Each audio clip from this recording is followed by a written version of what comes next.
দুষ্কৃতা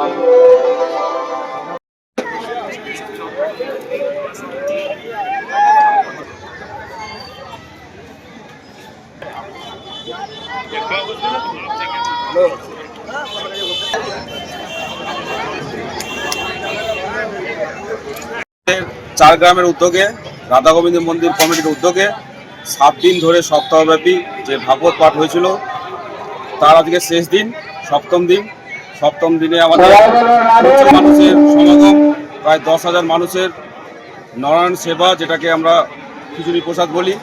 আজকে আমাদের গোপালপুর মাঠে খাওয়ার ব্যবস্থা চলছে, এখন রানিং চলছে। বৃন্দাবন থেকে বাবা মহারাজ শ্যামসুন্দর চক্রবর্তী এসছেন, খুব সুন্দর পাঠ করছে আমাদের এখানে। আমাদের ভাগবত পাঠ হচ্ছে 7 দিন ধরে। আমাদের ভালো উপদেশ দিয়েছেন, মানুষকে ভালোবাসতে হবে, মানুষের সঙ্গে ভালো ব্যবহার করতে হবে, যেমন মদ সিগারেট এগুলো খাওয়া, ভালো পথে মানুষকে চলানোর যেটা চলতে হয় সেইভাবেই মানুষকে ভালোভাবে চলতে বলবেন, সেই উপদেশগুলো দেন। এবং শ্রীকৃষ্ণের যে জীবন কাহিনী সেগুলো শোনালেন, খুব ভালো উদ্যোগ।